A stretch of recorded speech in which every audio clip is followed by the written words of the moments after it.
So thank you once again very much to all the dear devotees who have joined this Zoom call, and also to the devotees who will be viewing the recording later. My sincere thanks to all of you for kindly giving me your time in this discussion on Śrī-Upadeśāmṛtam, which is such a valuable text for all beginners as well as those who wish to advance on the path of bhajan. Srila Rupa Goswami is the author, and before we begin, I would like to offer obeisances specifically to Srila Rupa Goswami once again. Shuddhyartham mama dehasya jalasnanam karomyaham Shri-Rupa vak sudhasnanam svatmanah parishuddhaye. Shuddhyartham mama dehasya, for the purification of my physical body. Jalasnanam karomyaham, I bathe regularly using water. But Shri-Rupa vak sudhasnanam svatmanah parishuddhaye. But for the thorough purification of my soul, however, I bathe in the nectar of the words of Sri Rupa Goswami. So dear devotees, we are continuing from the point where we left off last time, because we were discussing vaco vegam, and we discussed what is controlled vaco vegam, how to control vaco vegam, how to speak, what is the characteristic of good speech, and when do we make some compromises, because in the questions and answers there were certain situations raised where devotees said we cannot speak the absolute, honest, brutal truth all the time. So Shastra also gives some concession sometimes, and this was discussed in the previous session in the questions and answers. Now, if a devotee manages to achieve control over vaco vegam, what is the result of such controlled vaco vegam? So this is answered in a very beautiful verse in the Brhad Bhagavatamrtam. In the Brhad Bhagavatamrtam, the residents of Vaikuntha, they speak a brilliant verse about controlled vaco vegam. And this verse is as follows. Bahyantara shesharshika chalakam vagendriyam syad yadi samyatam sada chittam sthiram sad bhagavat smritau tada samyak pravarte tatah smriti phalam. So this is a verse from Sri Brihad Bhagavatamrtam. I sang in a sweet melody. Same meter, you can also sing in a slightly serious melody. Bahyantarashesha rishika chalakam vagindriyam syad yadi samyatam sada chittam sthiram sad bhagavat smritau tada samyak pravarteta tatah smritim phalam. So the residents of Vaikuntha say, Bahya antara ashesha rishika chalakam vagendriyam.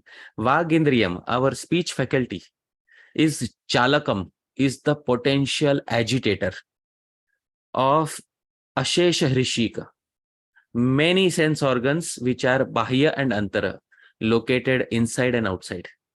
So the speech faculty can potentially agitate all of one's external and internal senses.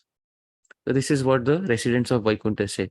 See, the speech faculty can cause us to become so agitated that we start fighting physically with somebody.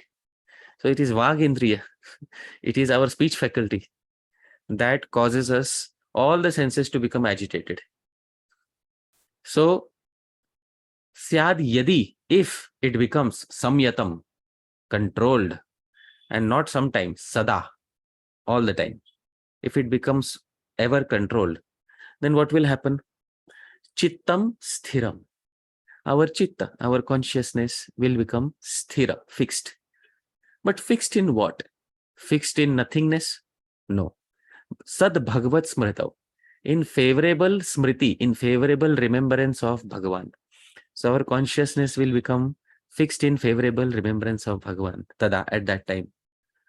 And samyak pravarteta, thus it will become fixed, and tatah smriti phalam. Therefore, fixation of consciousness on the Lord is direct result of controlled speech. So controlled speech immediately leads to consciousness which is fixed on Bhagavan. This is the result that we are going to get by controlling vaco vegam. Now, this is a very nice verse, and Sri Sanatana Goswami has commented very nicely upon this section of the Brhad Bhagavatamrtam. And I wanted to get into some details, but it is not feasible in this class. Maybe sometime else. But those devotees who are interested, they should read this section of Brihad Bhagavatamrtam. Very nice section. The Vaikuntha-vasis are explaining the glories of performing bhakti, and especially the glories of performing sankirtan. Sankirtan is controlling your vaco vegam, how to control your urge of speaking. So they are glorifying sankirtan. And by performing sankirtan, if you manage to control your vaco vegam, then the result is a consciousness which is perfectly fixed upon Bhagavan. This is what Sri Rupa Goswami wants us to achieve. Sri Rupa Goswami wants that we should meditate 24 hours on Krishna. Smartavyah satatam Vishnur vismartavyo na jatuchit. Always remember Krishna, never forget Krishna. So this is the result of controlled vaco vegam. Now, we have concluded vaco vegam. Now we can move ahead to the next vegam. Although vaco vegam, we can discuss so many other factors. But at some point of time, we have to pause, because I think we have discussed it sufficiently well enough. So therefore, we should move ahead now. And we move ahead to the second vega. And the second vega is listed by Srila Rupa Goswami. So, Dhāmeśvara Prabhu, can you please read what is the second vega? Manasah krodha vegam. All right. Manasah krodha vegam. Now, if you see this, if I literally translate this, manasah means of the mind, and krodha vegam means the urge of anger. So one possible translation is the urge of anger pertaining to the mind. I hope devotees are able to understand. So we can take this as one vega instead of two vegas. So it is possible to translate this entire phrase only as one vega. So manasaha means of the mind, krodha vegam means the urge of anger, because the mind has many urges: lust, anger, greed, and one specific urge, which is krodha vegam. So out of the many urges of the mind, one particular urge, which is krodha vegam. But this is not the interpretation taken by our previous acharyas. Our previous acharyas have not said that we should club these two into one vega. Our previous acharyas have said that we should keep these two separate. So, our previous acharyas have said krodha vegam we will take separately. Right now, just let's focus upon one vegam. So, Dhāmeśvara Prabhu, which vegam is this? The mind, the urge of the mind. Okay, in Sanskrit? Manasah vegam. Prabhu, vegam is not there. It's, I think you just mentioned that it's implied. It's implied. But Prabhu, of course it's implied. Srila Rupa Goswami, he has applied vegam to vaco. He has applied vegam to krodha. Poor manasah remains in between without any vegam to support it. So Prabhu, this is a problem, because you see, the first vegam was taken up by vaco, and the next vegam will be taken up by krodha, and manasah will remain in between. So Dhāmeśvara Prabhu, what do we do with manasah? And there is no vegam which remains for it. Then what do we do with it? Can you please suggest something? We can look at the commentaries of the previous acharyas, and what you've said is that they give it as 3 instead of 2. Right. And so sometimes to fit everything into the meter, you have to make some poetic license. Wonderful. Wonderful. So in order to fit into the meter, sometimes you have to have some poetic license. So we will justify that manasah also has the term vegam attached to it. Now, how do we do that? We will say that the vegam which is there attached to vaco, that vegam should also attach itself to manasah. Now, in a sentence, this usually doesn't happen. That one term gets applied to 2 separate clauses. It doesn't happen like that.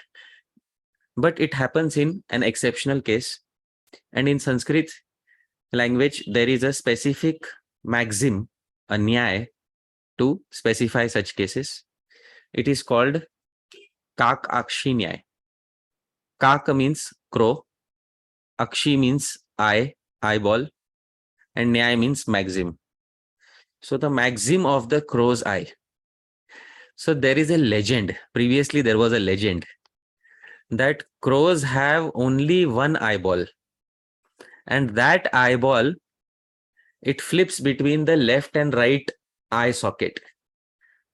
So just as the crow uses only one eyeball to see through the left eye socket as well as the right eye socket, similarly, one term can be, aligned with the term left to it or the term right to it. So in this way, through Kakaksi Nyaya, the maxim of the crow's eye, the term vegam gets applied also to manasah. Now, a scientist who may be seeing this will say this is absolute nonsense. It's a legend. Crows don't really have one eye. Crows have 2 eyes. But this nyaya was a simple way of explaining to people a phenomenon which is today known in science as monocular vision. So crows have what scientists call monocular vision. So although they have 2 eyes, but at one point of time, they see only through one eye. So just like we are left-handed and right-handed, so some crows are permanently left-eyed and some crows are permanently right-eyed. So crows, if you see the behavior of a crow, of course, I don't advise that you observe the behavior of crows, but those scientists who have observed the behavior of crows, they say that while eating, some crows eat only by looking at their food through the left eye. Some crows eat only by looking through the right eye. So this is called as monocular vision, which was the simpler form of this. It was called Kakaksi Nyaya, maxim of the crow's eye. So anyways, the whole point of this thing is that vegam will carry forward into the term manasah. So that is why Srila Rupa Goswami doesn't need to specify vegam separately for manasah. And then we have 3 vegas on this line instead of 2 vegas. So this is some grammatical justification for giving a separate category to manasah vegam. Now, first and foremost, we should understand what is manas. Because we are saying manasah vegam. First, let's understand what is manas. So, Dhāmeśvara Prabhu, how do we translate into English manas? We translate it into the word mind. Mind. So mind is an approximate translation of the term manas. Now, Prabhu, let's take the English term mind. And in English, according to you, how is the term mind defined? Mind is the psychological component of at least human beings that we use to think and make decisions. And I think we generally separate it from the emotions. Very nice. So I think you are very close to how it is defined in Vedic literature. So mind is that unit which we use to take decisions, we use to think, we use to discriminate, but it is separated from emotions. Similarly, in Vedic literature, there is something called as manas and there is something called as chitta. Chitta is consciousness where the emotions are stored. But what is manas? What is the mind? So mind is the functional part, and this is defined in the Srimad Bhagavatam. The Srimad Bhagavatam, 12th canto says, Manascha sankalpa vikalpa vritti. So the manas, or what we translate as mind, consists of two functions. That is vikalpa, seeing many distinct options, and sankalpa, determining something after seeing those many options. So for many of us, if we don't know what is sankalpa and vikalpa, I will explain with a very simple example. So first, let's take vikalpa. In front of the mind, let's take the example of YouTube. Now we open the YouTube website, and the first thing we see in front of us is vikalpa. So many vikalpas. So this is one of the functions of the mind, to determine so many options in front of us. What all options are available to me. This is one of the main functions of the mind. So this is called as vikalpa, observing many choices. Next is sankalpa, making a selection, determining something. So in vikalpa, the mind branches out into many options. In sankalpa, the mind fixates itself on one option. So vikalpa and sankalpa, these are the two functions of the mind, or what we call manas in Sanskrit. Why am I keeping the Sanskrit term? Because the Sanskrit term manas is defined slightly differently from the English term mind. So therefore, I am referring to the original Sanskrit term. So what we call manas is nothing but that entity in our particular existence, which consists of vikalpa and sankalpa, which consists of seeing a variety of options and then determining one of those options. So that is the mind. Yes, Babaji, I Dhāmeśvara. found the definition of mind in the dictionary. It's the element of a person that enables them to be aware of the world and their experiences, to think and to feel, the faculty of consciousness and thought. Right. So this is a very nice definition. And at the same time, this definition is overlapping with chitta, because to feel, the feeling is something which comes from past memories, basically. So this definition of mind is overlapping slightly with chitta or consciousness, because feeling is a function of consciousness. Purely speaking, what is the function of manas? So purely speaking, the function of manas is vikalpa and sankalpa. So observing vikalpa, determining sankalpa. So these are purely speaking the functions of the mind as they are given in the Bhagavatam. So very nice. At least we have a clear idea now of what is manas. And we learnt it through the example of YouTube. Every day we see on YouTube so many vikalpas, and then our mind makes a sankalpa. I'll click on this video. So that is vikalpa, sankalpa, vikalpa, sankalpa. That cycle continues. Now,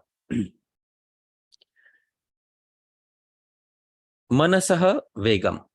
Now I can comfortably attach the term vegam because I have justified previously. So Srila Bhaktivinode Thakura explains what is the meaning of manasah vegam.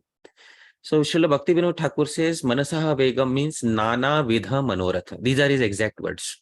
Nana vidha means various types of, manoratha means desires. So just like a person enters into a supermarket, and this year I had the opportunity to go to Super Walmart. I'd never seen anything like this in my entire life. So I went to Super Walmart.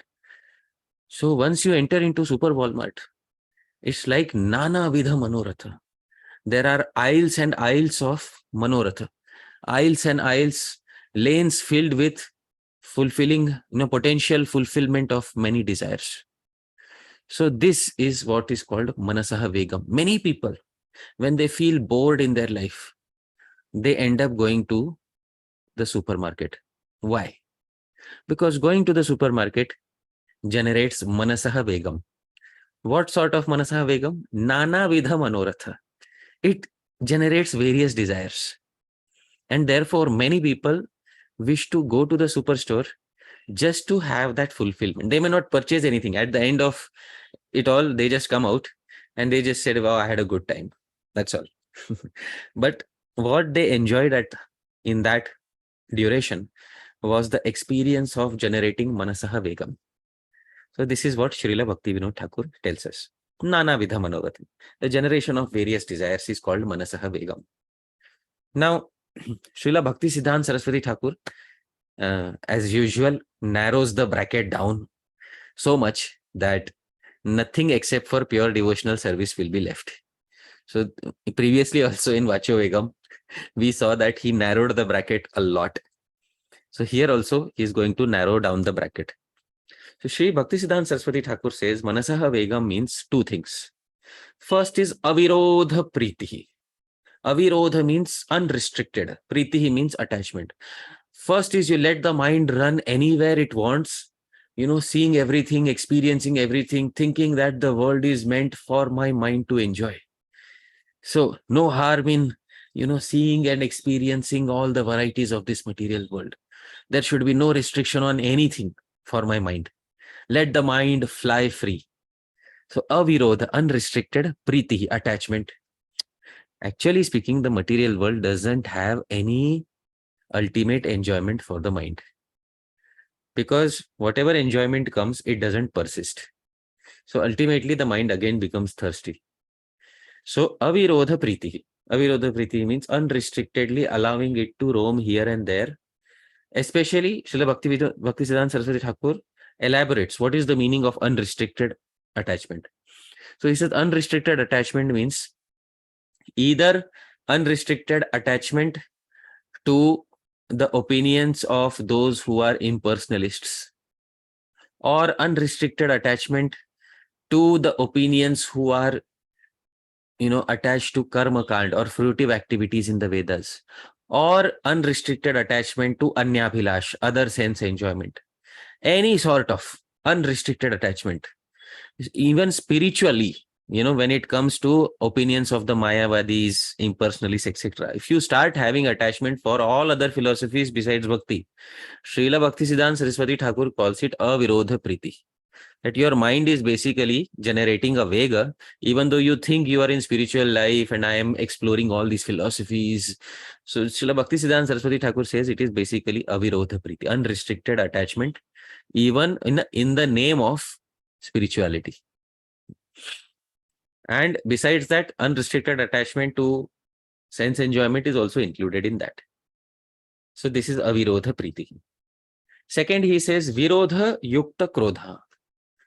Now, sometimes the desires are fulfilled. Some other times the desires are not fulfilled.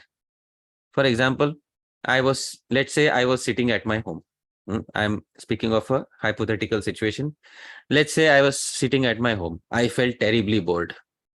And then I said, well, let's go to Super Walmart.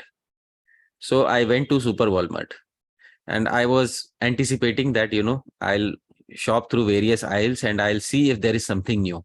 Although I have just gone 2 days ago and I'm sure there's nothing new, but still my mind tells me, no, there must be something new. And so I go there. And what I find is, today the store is closed for maintenance. Oh my goodness. So, and the next available store is, let's say, 30 miles away and I can't go so far. So maybe 100 miles away, I can't go so far. So frustrated. Now I am frustrated.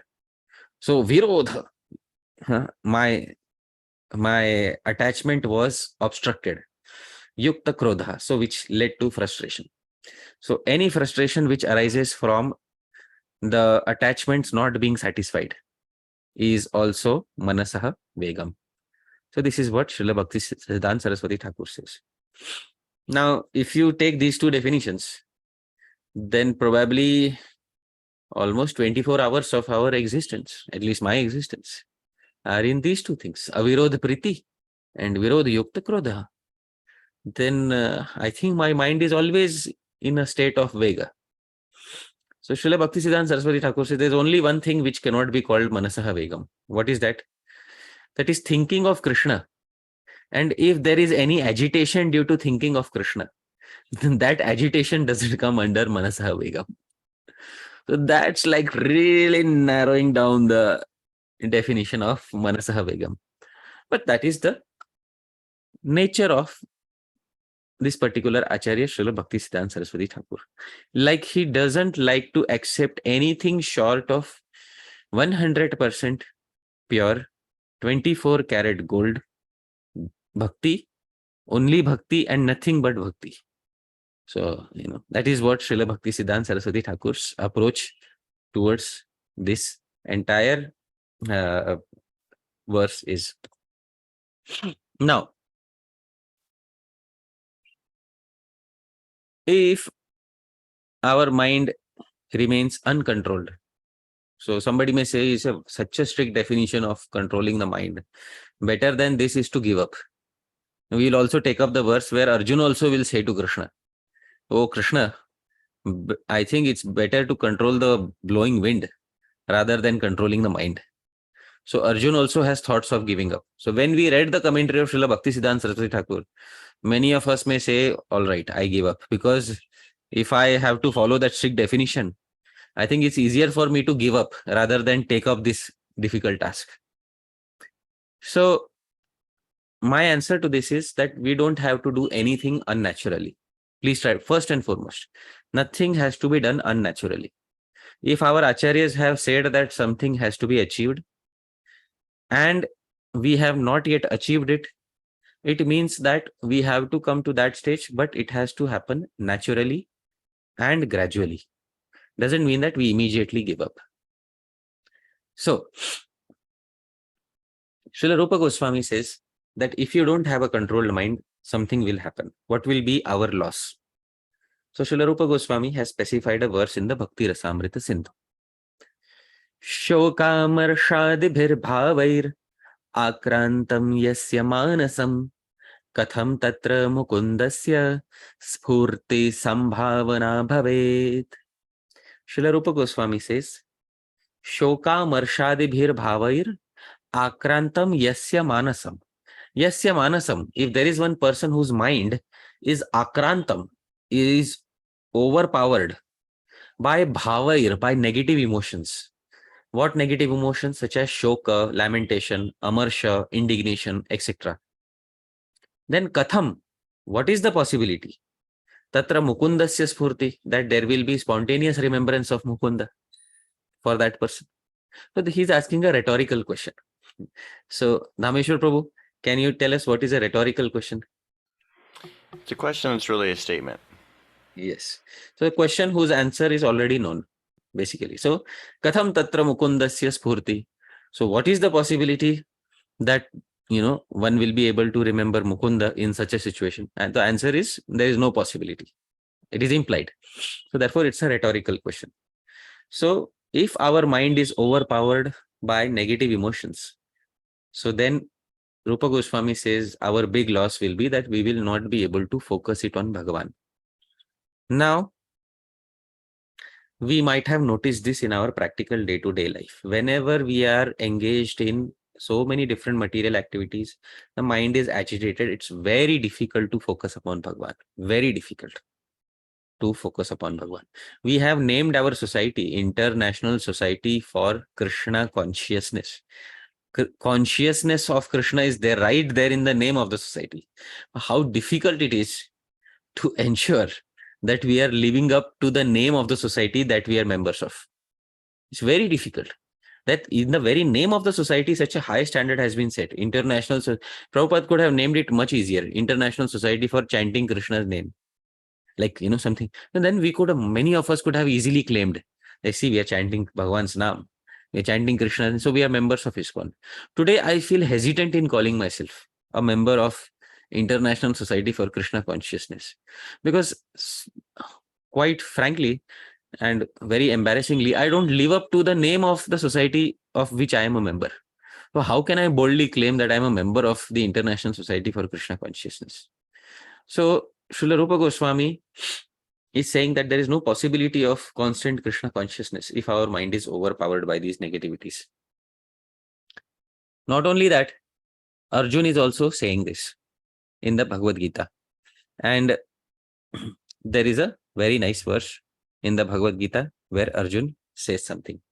And this verse is common But today I'll explain it from a different angle.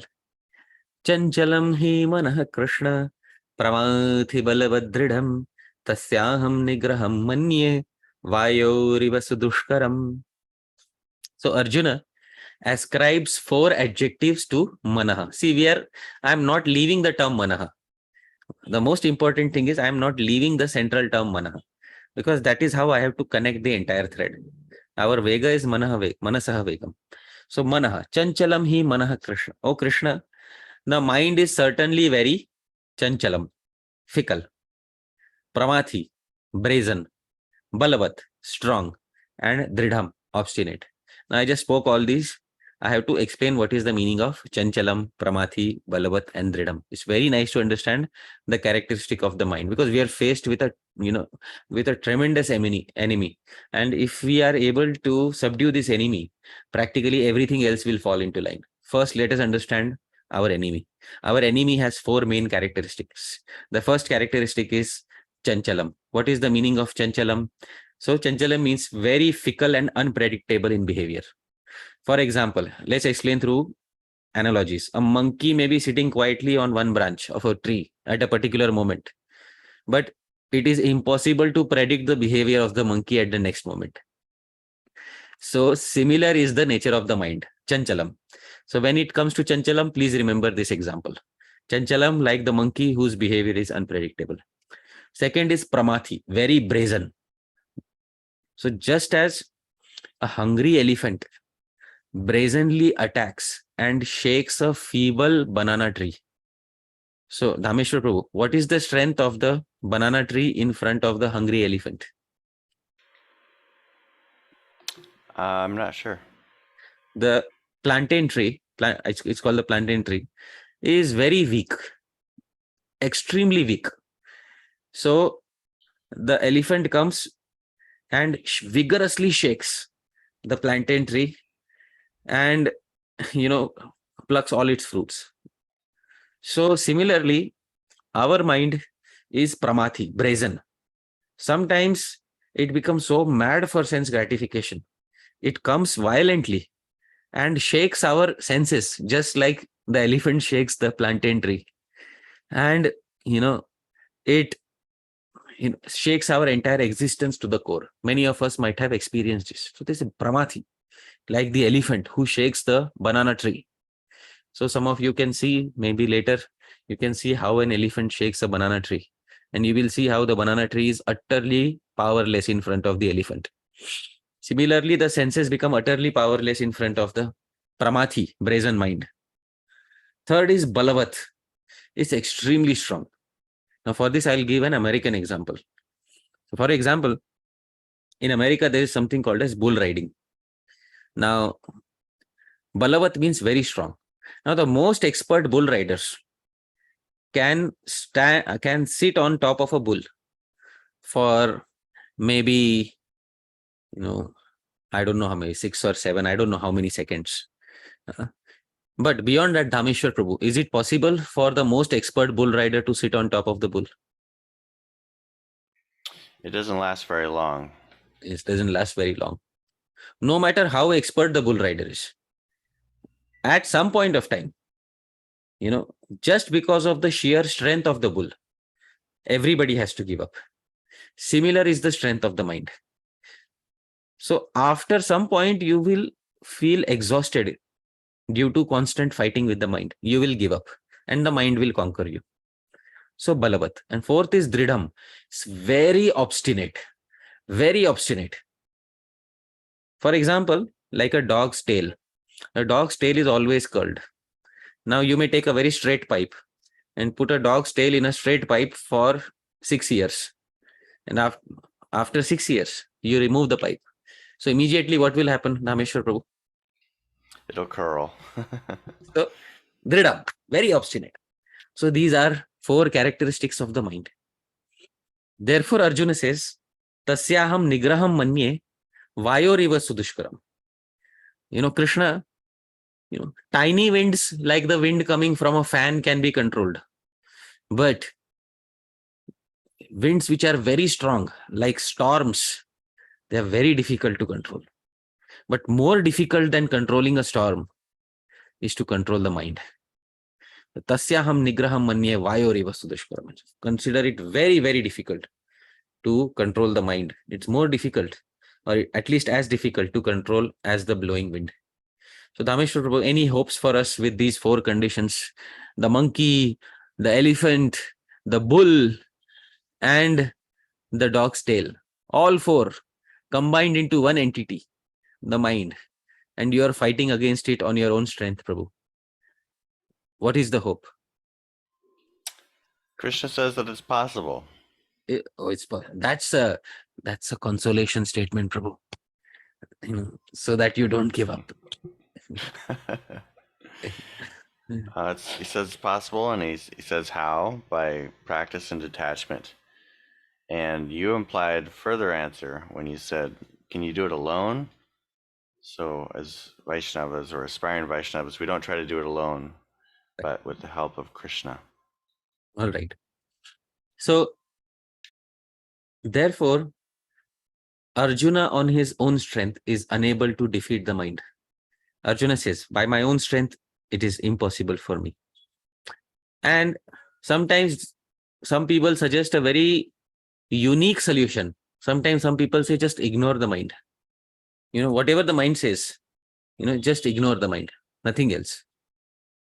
So when that happens, some people say that, ignore the mind.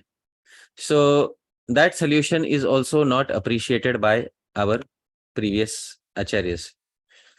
So Sri Jad Bharat says this in the 5th canto of Srimad Bhagavatam. Sri Jad Bharat says, Upekshaya dhyeditam apramatta. That if you neglect the mind will become even more brazen. So don't think that, the mind will keep demanding and I will keep neglecting. No. That will make the mind more hungry and more brazen. So the mind will force us to satisfy its desires. And the mind will force us to generate new vegas from time to time. Then what do we do? And Sri Krishna has said already that a result of uncontrolled mind is said in Bhagavad Gita, asamyatatmana yogo dushprapa iti memati. For a person with uncontrolled mind, it's very difficult to attain success in any form of yoga. Bhakti yoga also. And mana eva manushyanam karanam bandha moksha. Actually, the mind is the cause of material bondage and liberation for all humans. So it's very clear that we have to somehow control this mind. And if we do not manage to control this mind, it will become very difficult for us to attain success. Maybe in an exceptional case, maybe Krishna will bestow some mercy and maybe Krishna will give us the desired goal of life without having to control the mind. But those are exceptions, and exceptions are very few. Therefore, we want to follow the standard path shown by the previous acharyas. So, Dhāmeśvara Prabhu, mind is very powerful, but there has to be something which we can use to completely overpower this mind. Now, let's try to think about it. There is something in our very body which is more powerful than the mind. So, Prabhu, can you try to think of something in our own body which is superior to the mind, more powerful than the mind? Two answers come to mind. All right. But I'm not sure about either one of them. Super soul. Super soul. All right. And what is the second answer? Second one is that the mind can go into the future and the past, but the body and consciousness only exist in the present moment. All right. Let's take the first answer, super soul. Now, super soul's functions are given in the Bhagavad Gita. Upadrashta Anumanta. He just the overseer and the sanctioner. And it's also said there are two birds, Dva Suparna Sayuja Sakhaya, Samanam Vriksham Parishashvajate. One of them is simply the witness. So the super soul is just going to stay as the neutral witness. Maybe sometimes the super soul gives some inspiration from time to time. But other than that, the super soul just stays as a witness. So there is something within our existence, in our body, which is more powerful than the mind.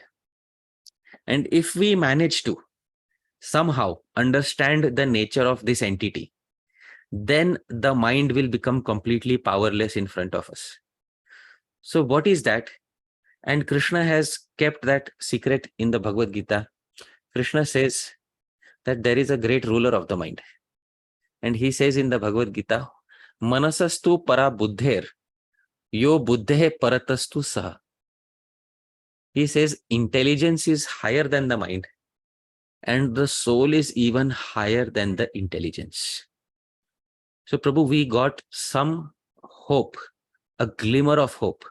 We found two entities in the body which are higher than the mind. One is the intelligence, and on top of the intelligence is the soul. But the soul is nothing but our own self. Basically, we are superior to our mind. In our purest form, we are superior to our mind. Basically, our mind is troubling us because some of our longing has not been satisfied. You see, every sense object requires some contact. Every sense organ requires some contact with the sense object. Otherwise, it becomes dissatisfied. Let's say, the sense of touch. Now, the sense of touch always, it desires, it hankers for some contact with some sense of objects. The sense of smell, it always hankers for its sense objects. The sense of speech, the sense of vision. Similarly, our soul is also hankering for something. If we understand what the soul is hankering for, basically, we can tap into our most innate need. And if we satisfy that need, the mind will become powerless in front of the soul. Ultimately, it's about satisfying the soul. Dhāmeśvara Prabhu, now comes the question. What is the soul hankering for? Complete freedom. I'm just reminded of that purport in the second chapter of the first canto. The soul's need is for complete freedom and to meet the personality of Godhead. You know what I'm referring to? Please point out the verse number. Maybe you can do it at a convenient time, maybe during the question and answers. Okay. But let's say we just take the answer complete freedom. Now that answer can also be given by an impersonalist. An impersonalist, what am I looking for? An impersonalist says complete freedom. So, but you also added, and also meeting the personality of Godhead. But Prabhu, you see all the souls, including the conditioned souls, they're not hankering to meet the personality of Godhead. Let's just be very honest. They don't even have an idea. They're hankering for something else. There is a term for it. And that term is specified in our Shastras. That term, what all the living entities are hankering for, what you and me and all the conditioned living entities are also hankering for, is rasa. That is what every living entity is hankering for. The Upanishads say, raso vai saha, rasam hi eva labdhva anandi bhavati. Taittiriya Upanishad. Raso vai saha, that Bhagavan is rasa personified. That Bhagavan is Krishna is nothing but rasa personified. Akhila rasamrta murti, the personification of nectarian rasas. But rasam hi eva labdhva, only on attaining this rasa, anandi bhavati, does a living entity become joyous. So actually, when George Harrison said in the book, we are all looking for Krishna, but most people don't know who is Krishna. So what he meant was, what the implied meaning behind that is, we are all looking for one particular entity. And which entity is that, Dhāmeśvara Prabhu? The all-attractive Supreme Personality of Godhead, Shri Krishna. All right. But most of them don't know about him. So after meeting him, they will get something. What will they get? Rasa. Yes, that is what they're looking for. 100%. So the soul's paramaswartha, the highest selfishness for the soul, is rasa. What does the soul want when it meets Bhagavan? The soul wants rasa. And if we can understand that this is our most innate need since time immemorial, then we have the solution for conquering the mind. If the soul finds a way of getting rasa without involving the material mind, then the material mind will be overpowered and the soul will be able to directly enjoy some rasa which does not involve the material mind. Of course, the material mind will also be satisfied. It will say, well, the need of the soul is satisfied. My great grandmaster is satisfied. So I don't need to bother the soul anymore. Because the mind always says, my only desire is to satisfy you. Dhāmeśvara Prabhu, why am I giving you so much trouble? The mind says, my only desire is to satisfy you. But if you say to the mind, I am already satisfied, so please don't disturb me. And you put a do not disturb, sign outside your soul's door. So the mind will stop disturbing you, Prabhu. So we have to obtain this entity rasa. If we can obtain this rasa, then we will be able to control the mind. With this rasa, even the strongest of the mind will be conquered. It's a very sweet verse in the Subhasita Ratnakar. It's a very nice verse. Bandhanani khalu santi bahuni premarajju drida bandhana muktam daru bheda nipunopi shadangrir nishkriyo bhavati pankaja koshe. Bandhanani khalu santi bahuni. There are many bonds in this world, many things which can tie you up. But prema rajju, the rope of love, is drida bandhana muktam, is the strongest bond that is there in this world. And because of this bond of love, daru bheda nipunopi shadangrir, a bumblebee, shadangrir, six-legged bumblebee, who is capable of daru bheda. Prabhu, can a bumblebee pierce through wood? The answer is yes. The bumblebee can pierce through wood also using its, strong stinging equipment. But that same bumblebee, nishkriyo bhavati, it becomes completely trapped and happily trapped, pankaja koshe, inside a lotus flower. So that bumblebee, which can pierce even through wood, doesn't like to pierce through the lotus petals. Why? Because, and you can see here, the bumblebee is getting something in the lotus. And what is the bumblebee getting in the lotus, Dhāmeśvara? Nectar. And what is the Sanskrit term for nectar? Amrita. Or another term? Rasa. Yes, very nice. So we have come at the perfect conclusion. So you see, this bumblebee is getting a lot of rasa from this lotus flower. Usually it spends its day doing some destructive activity, maybe stinging someone, maybe breaking through some wood or something else. But when it enters into the lotus, it becomes so happy. It drinks all the rasa. And at night, the lotus closes. You can see on the left-hand side, a lotus which is closed. So the bumblebee decides to take rest there itself.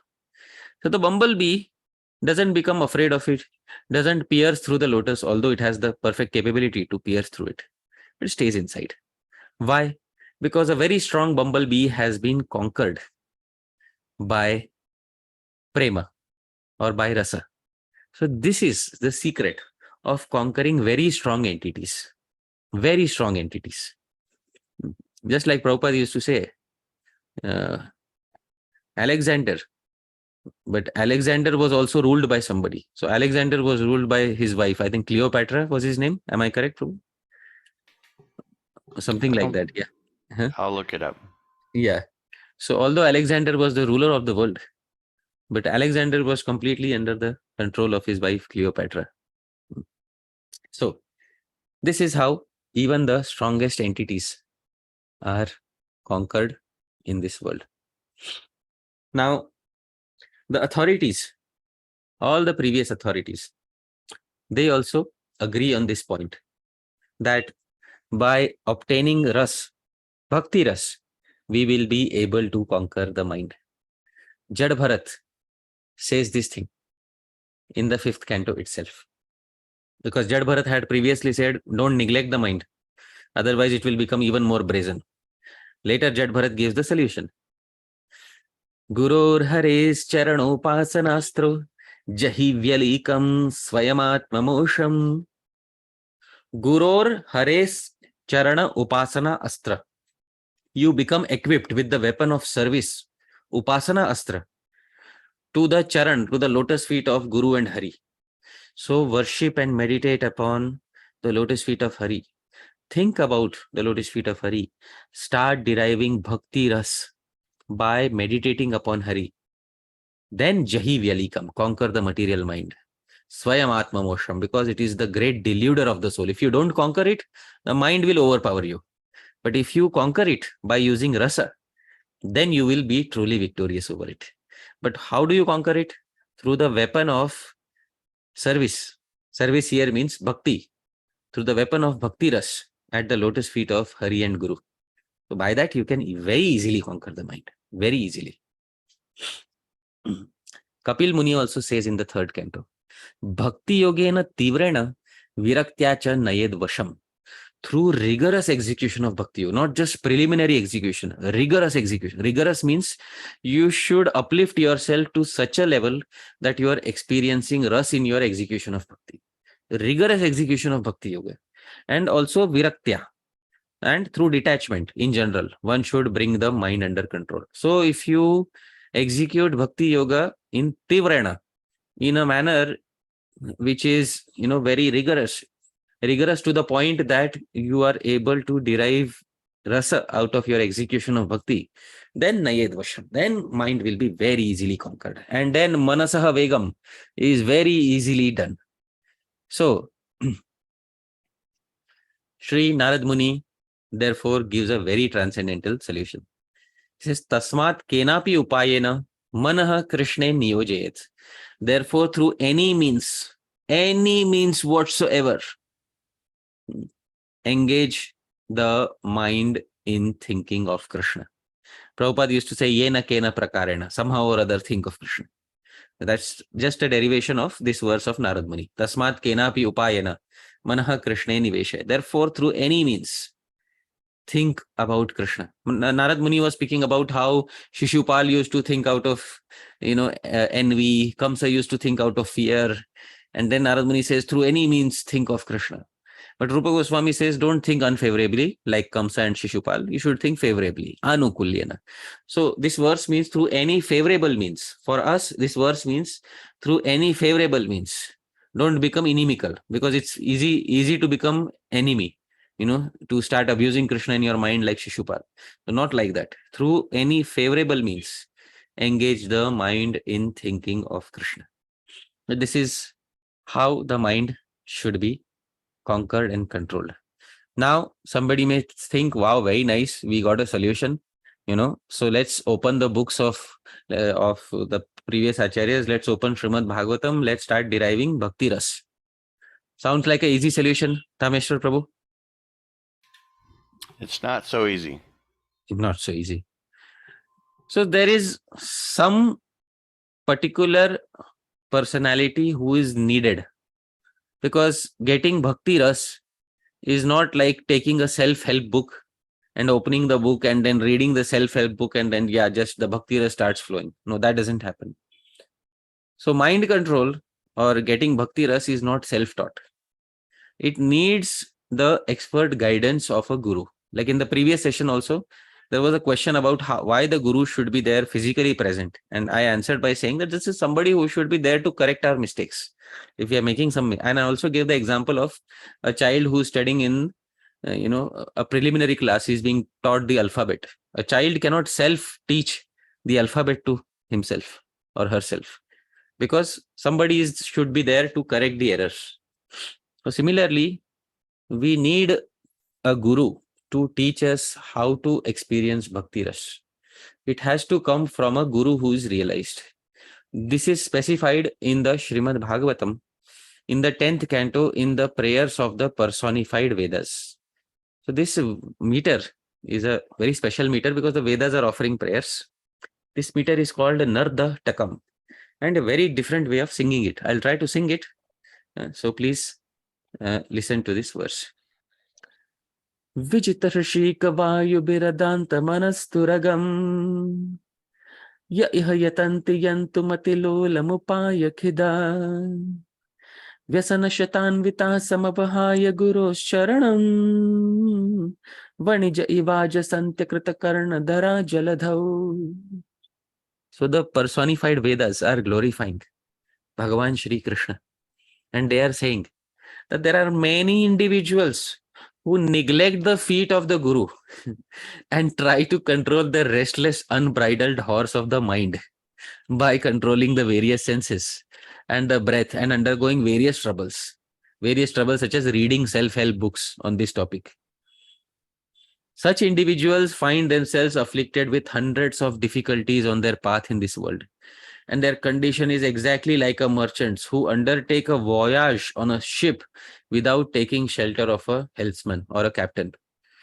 So this is the condition of a person who tries to gain Bhakti Rasa, who tries to control the mind, but who doesn't have help of the Guru. There is nobody to perform course correction. The analogy given is perfect. You took a ship and you somehow managed to steer it somewhere in the ocean, but now there is no captain, so we don't know which way to turn. So the ship is being blown here and there by the wind, and we don't know where our destination is, because only the expert captain knows how to look at the pole star and how to determine the destination. Others do not know. So we cannot do it by ourselves. We will get confused and lost. Therefore, we need a guru who can perform course correction for us. Very important. This analogy is very important. The guru is like the captain. The most important duty of the captain on the ship is to guide the ship, to perform course correction. These are the two of the most important duties of the captain on the ship. To first show the correct path, and secondly, to correct an incorrect path. These are the two important duties, but these are not possible for somebody who doesn't take help of a captain.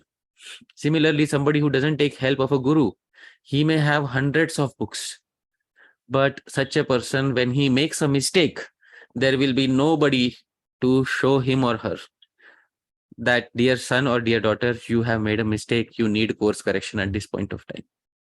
So therefore, it is very important that we should have a guru to teach us what is Bhakti Rasa. We should learn about Bhakti Rasa from Guru Mukh, from the mouth of a guru. And ideally, such a guru should be a Rasik devotee himself. The Bhagavatam is meant for Rasik devotees. Muhuraho Rasika, Povi Bhavuka. So with this, I have specified the method of controlling the mind. I will summarize. The mind, so the Sanskrit term is manas. The English term mind has a slightly different connotation from the Sanskrit term manas. The Sanskrit term manas has two functions, vikalpa and sankalpa. Vikalpa means exploring the variety. Sankalpa means fixating on one choice. Now, manasah vegam. So the urge of the manas is, according to Srila Bhaktivinode Thakura, to allow the mind to roam in all these choices. This is according to Bhaktivinode Thakura. According to Srila Bhaktisiddhant Saraswati Thakura, he narrows it down that anything besides thinking of Krishna is basically manasah vegam. Now, to control the mind is almost impossible, because Arjuna himself gave up. Arjuna never gave up in the entire Bhagavad Gita. Since Krishna started instructing, Arjuna never says, I give up.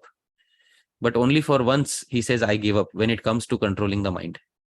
So ever since Krishna started speaking in the second chapter, the only time where Arjuna says, I give up, is when it comes to controlling the mind. And because the mind has 4 terrible characteristics, we saw the 4 terrible characteristics and we gave analogies for that. But there is somebody who is superior to the mind, that is the intelligence. But there is somebody superior to the intelligence, that is our own selves. And our own selves is looking for one particular substance, and that substance is Bhakti Rasa. And if we manage to get Bhakti Rasa by Shravanam, Kirtanam, and most importantly, Smaranam, Krishna consciousness, then we will be easily able to subdue the mind, because we will have obtained param drishti, that higher taste. That what is that higher taste that Krishna is speaking about? For a bhakti yogi, it is nothing but Bhakti Rasa. Param drishtva nivartate. We will easily be able to conquer not only manasah vegam, but the manah itself, the entire mind itself. So this is the only solution to conquering the mind. So this requires, by the time we conquer manasah vegam, we will become pure devotees. That's why I said in the beginning of the presentation, Rupa Goswami is going to give a comb to a person who is about to shave his hair. I said this in the beginning. He is going to say you can make unlimited disciples. After controlling the mind, very few, that desire will be reduced to almost negligible. Personal desire will be almost, maybe somebody's guru has ordered, so he may be creating disciples. That's another thing. But his personal desire to create disciples will be reduced to negligible. So therefore, by the time we end up controlling this vegam, we will end up becoming a pure devotee of Bhagavan who is experiencing Bhakti Rasa. With this, I would like to conclude today's presentation. I'd like to pause here. Yadatra skhalitam kinchit vidvamsah purayantu tat. Yadatra saushthavam kinchit tad gurorevam menahi. Yadatra skhalitam kinchit is possible. I might have made many mistakes in the presentation, because 4 defects are a part of all conditioned living entities' existence. And I am also a conditioned living entity. But so if I have made any mistake, vidvamsah, you are all learned people, purayantu tat, you please correct any mistakes. But yadatra saushthavam kinchit, if there's anything nice in the presentation, single slide, single verse, single line, single word, single alphabet, single syllable, half a syllable, you can break down into half a syllable in Sanskrit. But please, even if half a syllable was nice, please know that tad guru reva, it belongs to my gurujanas, my Diksha Guru, Shri Srimad Radha Govind Das Goswami Maharaj, my Shiksha Gurus, all the disciples of Srila Prabhupada, all the God brothers of Srila Prabhupada, all the Vaishnavas from all the parivars of Sri Chaitanya Mahaprabhu, who were in the past, who are in the present, who will be in the future. And it includes all of you. All of you are also my gurus. So it belongs to all of you. May nahi, it doesn't belong to me. So I'd like to end with a quote from Srila Prabhupada, which is speaking on the same point. So Dhāmeśvara Prabhu, maybe you can speak this and then we'll end. One who has attained yoga is not dependent on the dictations of his mind. Rather, the mind comes under his control, nor is the mind put out or extinguished. For it is the business of the yogi to think of Krishna or Vishnu always. The yogi cannot allow his mind to go out. This may sound very difficult, but it is possible in Krishna consciousness. When one is always engaged in Krishna consciousness in the service of Krishna, then how is it possible for the mind to wander away from Krishna? In the service of Krishna, the mind is automatically controlled. Jai. Jagat Guru Srila Prabhupada ki jai. Srila Rupa Goswami Prabhupada ki jai. Srila Jiva Goswami Prabhupada ki jai. Anant Koti Vaishnava Vrinda ki jai. Hare Krishna. Thank you very much for class, Prabhuji, and we'll transition to questions, but I actually have a question. Right. So I'm going to have the audacity to call on myself first. You said that the only way to control the mind is in the service of Guru and Krishna, and you quoted the Bhagavatam to that effect. Right. What's the difference between that and spiritual bypassing? Well, I mean, I have not heard that term frequently. What is spiritual bypassing? Like, spiritual bypassing is when I have some personal issues, but I don't want to deal with them. So I just try to be spiritual and say, oh, they'll just go away. but Right. I don't have to take responsibility for it. I don't have to acknowledge it. I don't have to do anything. I'm just going to pray, and then it's all up to God. Right. So the difference between this and spiritual bypassing is, here we are clearly identifying the problem. We are acknowledging the problem, that a problem definitely exists. That our mind has 4 characteristics: chanchalam, pramathi, balvadridam. We acknowledge this. And then we are not simply leaving it to Krishna. We are saying that we have to actively go and cultivate the practice of Krishna Smaran so that we can get Bhakti Rasa. It's not that one fine day Krishna is going to open the ceiling and say, Hari Bol, Hari Pārṣada, here is your monthly quota of Bhakti Rasa. So that's not how it's going to happen. What is going to happen is, I'll have to become serious about my Shravanam, Kirtanam and Smaranam. From Shravanam, Kirtanam will come Smaranam. When Smaranam will come, then what will happen is that gradually I will advance on the stage of Smaran. When I gradually advance on the stage of Smaran, that feeling of I and mine with Krishna will be gradually established. When that feeling of I and mine is established with Krishna, then what will happen is gradually I will start experiencing some emotions in relationship with Krishna. When I start experiencing emotions in relationship with Krishna, gradually I will become a little addicted to experiencing that again and again. This is described in Srimad Bhagavatam. Vihatum icchenna rasagraho jana. That once a person becomes rasagraha, once a person becomes addicted to rasa, then vihatum icchet. Na. Then that person doesn't want to give up that bhakti ras. I will show this pramana in Srimad Bhagavatam. So this is Srimad Bhagavatam 159. Smaran mukundangri upaguhanam punar vihatum icchenna rasagraho jana. So this is Narad Muni saying, Smaran, once remembering Mukunda Angri Upagu, once a person remembers the lotus feet of Mukunda. Lotus feet here means the pastimes, the name, form, quality, etc.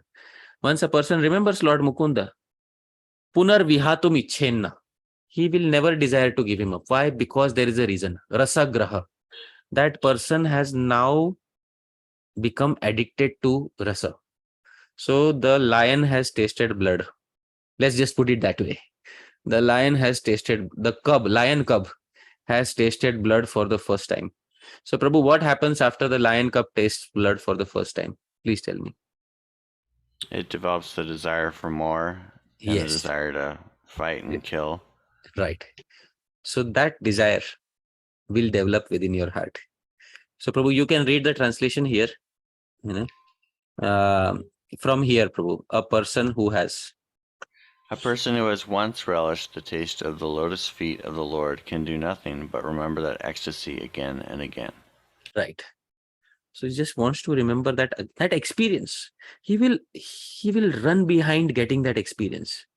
Earlier, he did not know how to get that experience, but now he knows how to get that rasa, and how to get that in the association of like-minded rasikas. He relishes the various pastimes of Bhagavan. Then he develops that rasa. Then he wants to do it again and again. Like I said, Sanatan Goswami wanted to take a sick leave. Like he's speaking lies. For what? For reading a book? Srimad Bhagavatam?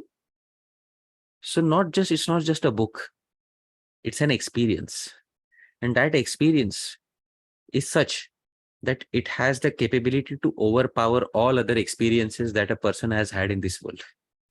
Therefore, vihatum icchenna. One will never want to give it up. That's the difference between practical experience of rasa and spiritual bypassing. So I hope that makes it clear. Yeah, it sounds like you have to be on that level of experiencing rasa, and then it all happens automatically. Would you agree that when we're not on that level yet, that we can't merely do Krishna consciousness, but we also need some adaptive, even secular solutions to problems like resentment or jealousy or insecurity? Yeah, those all things will happen. That's in the verse itself. I didn't ask you to read the previous. So Prabhu, please read this thing. My dear Vyasa, even though a devotee of Lord Krishna sometimes falls down somehow or other, he certainly does not undergo material existence like others, fruitive workers, etc. So this is the condition of the person who has not obtained that stage. It's honest acknowledgement of what is going to happen if you don't have the experience of Bhakti Rasa. And we should not try to hide it. But honestly, a person who doesn't have Bhakti Rasa will search for other rasas. And when he searches for other rasas, obviously he will fall down into enjoying other rasas. Shastra is honest about this fact, 100% honest about this fact. Lord Krishna also, in the 11th canto, he acknowledges this fact that, Badhyamanopi madbhakto vishayair ajitendriya prayah pragalbhaya bhaktya vishayair na abhibhuyate. Prabhu, you can read the translation again. My dear Uddhava, if my devotee has not fully controlled his senses, he may be harassed by material desires, but because of his unflinching devotion for me, he will not be defeated by sense gratification. Right. So the devotee struggles because he has one-pointed devotion. He struggles. So he is not defeated by it. But this is not the stage on which we want to stay throughout our life. What we want to do is we want to pin down the mind on the ground and make the referee count to 10. And that's our victory. So not just, the mind is punching us on some occasions and we punch the mind on. That's not what we want to happen forever. We want to pin down the mind and make the referee count to 10. That's what we want. But that will happen if you become rasagraha. So I hope that helps in understanding. Yes, thank you. Thank you. And now we can go for Ananda Gopika Mataji. Hare Krishna. Prabhuji, I want to really appreciate how much hard work you're putting in this and preparing the presentation, all the research. And I would, after every class, I like to just sit down, hear it again, and make my notes. So I really appreciate. Thank you so much. Thank you so much. Prabhuji, my question mostly related to what Damodar Prabhu just asked, but specifically, we think we've controlled the mind. And for me, my experience is that sometimes when these urges come like waves, they'll just come up. And then when I have association of, these pure devotees, it quickly is resolved. But at the time we don't have association. At that moment, particularly, what is it that we can do practically to, curb these, waves that come suddenly of anger or greed or whatever. Right. So your query is that when we are in association of advanced devotees, our problems with the mind are suddenly resolved. And when that association is no longer there, then the mind suddenly bounces back into its normal behavior.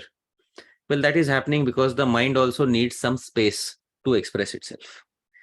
Like, let's say, if I say, that Ananda Gopika Mataji, I'll give you one good pure devotee, but you have to stay constantly for 5 years with that pure devotee and you can't express any other desire.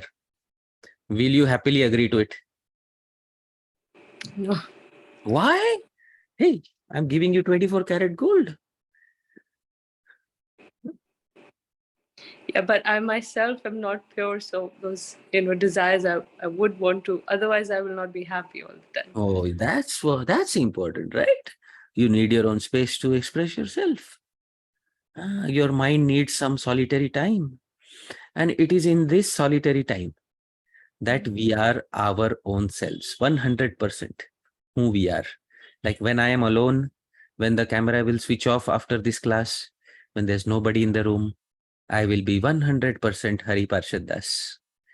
Not just the pretender Hari Pārṣad Das who is on the camera. No, not this one. The Hari Pārṣad Das who is off camera. That's a different person, right? That's not the person who speaks on the camera. So please don't get confused between these two personalities. So similarly, our nature is like that. So the solution is definitely to associate from time to time with advanced devotees. But ultimately, as Prabhupada used to say, you have to fly the plane alone. That we have to be a good devotee when we are alone, when there is nobody present. Like the behavior of the sadhu should become our behavior, our de facto behavior.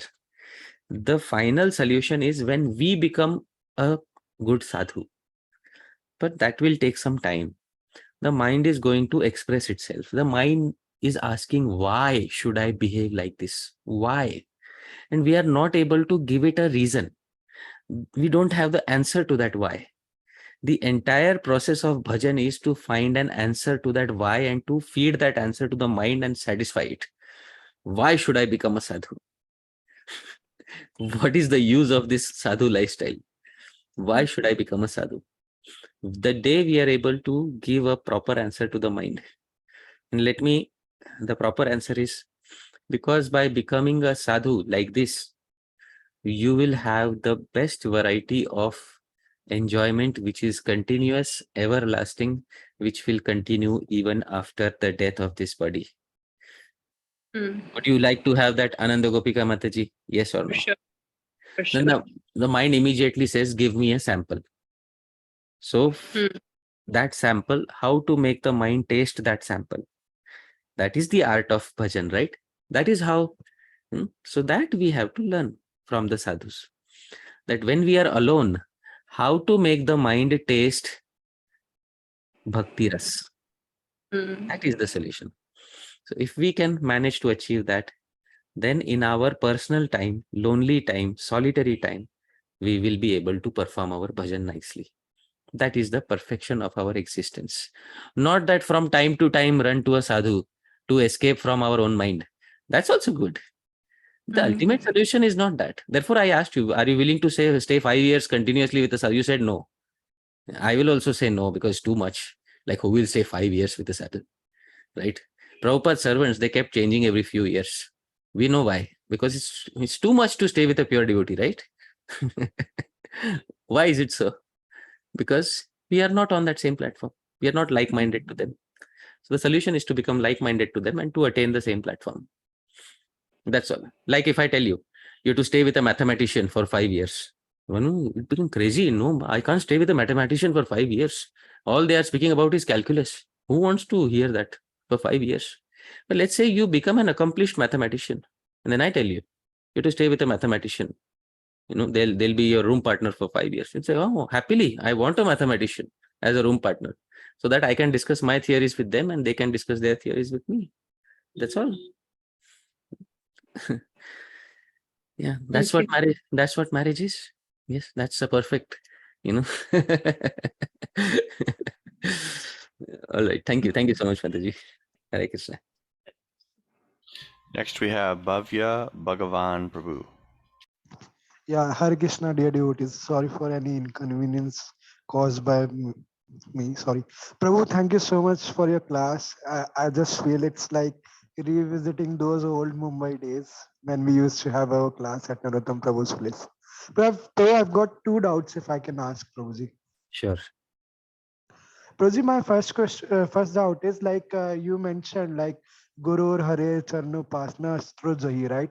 So Prabhuji, sometimes what happens is we know we are meant to suppose Guru, we are meant to suppose Hari, and by constantly serving them, we can really take charge of our mind. But sometimes the mind makes us a fool, and we even tend to neglect the orders of the spiritual master also, or the service, or we tend to delay the service. And so how do we come across that, Prabhu, come over that? And how can we, and what is the real meaning of this Guru Hare Charno Pasna Astrojayi? Should I ask my second question after you answer the first one? Or Yeah. should I think it's better Yes, to Prabhuji. take this question at it. See, Jad Bharat says, Guror Harer Charana Upasana Astro Jahi. That take the weapon of worship of the lotus feet of Guru and Hari and win over this mind. Now, this is a Shastric statement. Now, what we do is, we take this Shastric statement, we turn it into a stick and we beat our mind with this stick. Hey, you have to do this. Now you have to do this. See what Jad Bharat said in the 5th canto? Huh? Serve your Guru. Serve Krishna. So we turn every Shastric statement into a stick and we beat our mind with the stick. And what happens is, our mind says, Bhave Bhagwan Prabhu, you are beating me with the stick of Shastra. I will also trick you. You think you can beat me forever with the stick of Shastra? I'll show you. I'll beat you with the stick of sense gratification. And when I beat you with the stick of sense gratification, then it will be my victory. So, what we are doing is weaponizing Shastra in order to convince our mind against its desires. When in fact, what should be done is to internalize that instruction and to convince the mind about that instruction. That to ask the mind, dear mind, are you honestly convinced about this instruction by Jad Bharat? Will you be happy in serving Guru and Hari, in remembering Shri Krishna? The mind originally will say no, I'll not be happy.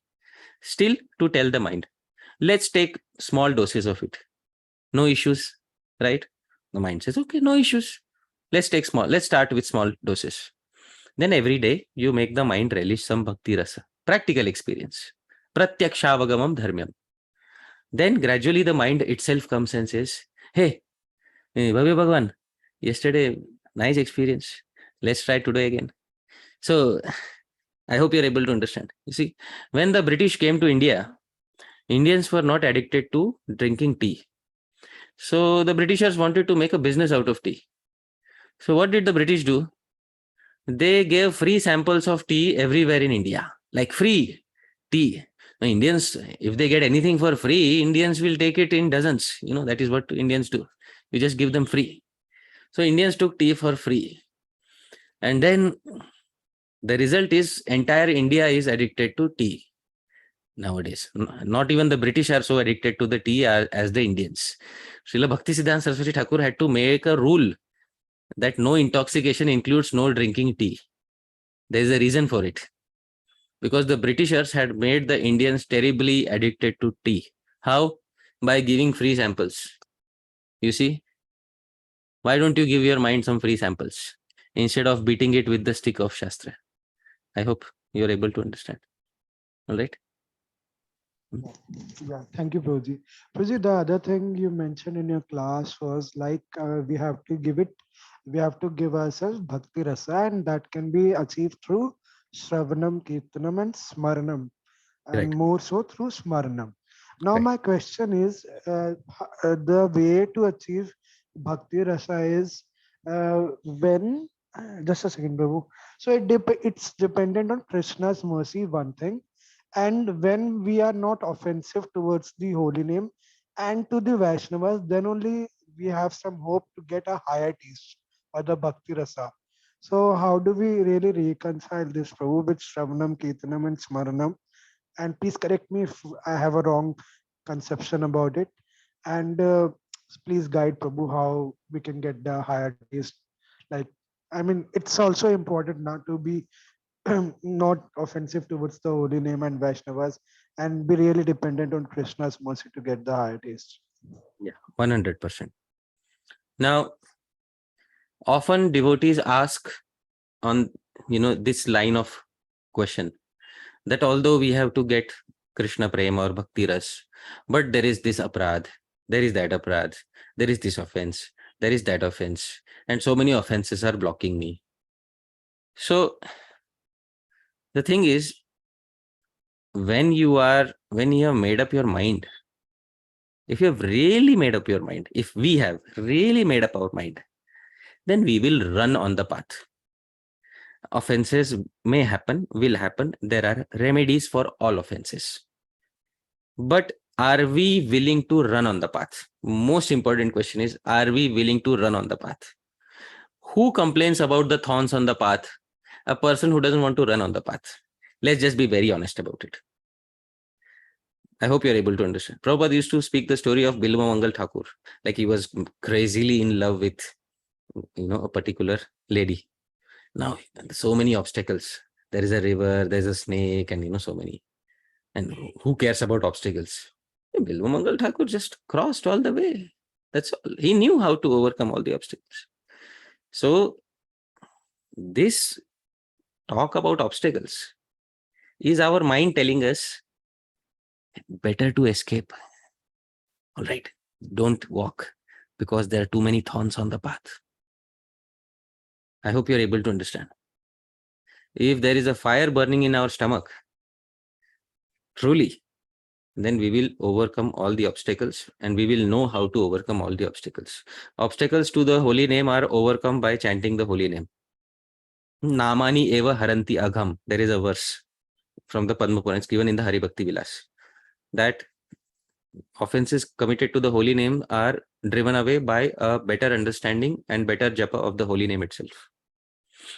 And offenses towards the Vaishnavas are driven away by various means, either by personally asking forgiveness to the Vaishnava or by serving Vaishnavas or by chanting Harinam in a humble state of mind. All of these things we will do. But first thing is the fire burning in our stomach? That is the most important thing. If that is not there, then we will see thorns, then we will see obstacles. It's like Dronacharya asked everybody, hey, what do you see? So Dronacharya was taking a test. So Duryodhan says, I am seeing the tree, the leaves, basically all the obstacles to hitting the bird in the eye. I hope you are able to understand. So if you are Vyavasayatmika Buddhi, then you will do it. That is what is needed. I am pointing out the exact reason why we are focusing on so much on aparadhs. Why are we focusing so much on the negatives? We are focusing so much on the negatives because we want to give an excuse. Oh, it was so difficult. I could not do it because there were so many obstacles. Therefore, I could not do it. In English, there is a story. The grapes were sour. You know why they were. I hope you're able to understand. So, all right. Yeah, thank you, Prabhu. Just a humble request. If you could just continue NOD sessions after once we get over NOI, that would be just amazing, Prabhu. Or maybe Rupa Goswami is laughing. Who's conducting? Huh? What? Huh? It has come down to this, that Hari Parshad Das has to speak on NOD. My goodness. Rupa Goswami is for his pleasure, for No. his pleasure, for Rupa service to him, you can do. Goswami will feel embarrassed when he sees who's explaining NOD. But anyways, whenever it's possible, I'll definitely try to do so. Right? Yeah. Thank you so much, Prabhu. Hare Krishna. All right. Omkar Prabhu. Hare Krishna, Prabhuji, Dandavat Pranam. Prabhuji, I had a question regarding the rasa. I was hearing your class on Radhashtami, so there you clarified that rasa can be experienced at the stage of bhava, because that is the point when we will have sthai bhav. So, Right. like for example, if I am hearing a katha, so it may be said that because I'm not on the stage of bhava, it is just my intellectual titillation that is getting aroused. So it may be said that it is just an imagination, a figment of imagination. So Right. what the sadhaka can do when he is not on the stage of bhava, but he's not a materialistic person also. Right. Very nice. So you heard the previous Hindi talk on Radhashtami, where I said that when you attain the stage of bhava, bhava is like the first ray of the sun of prema.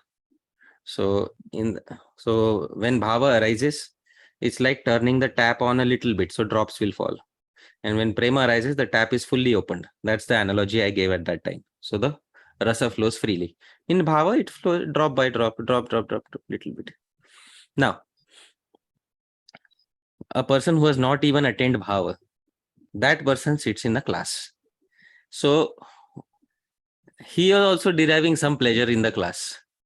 So what is it, like an intellectual, materialistic satisfaction that he is getting? Sometimes some people who are not on the stage of bhav, they sit in a class, sometimes they start crying in a class. You might have seen some people start crying in a class. Yeah. Sometimes we also feel like crying in a class. What is happening basically?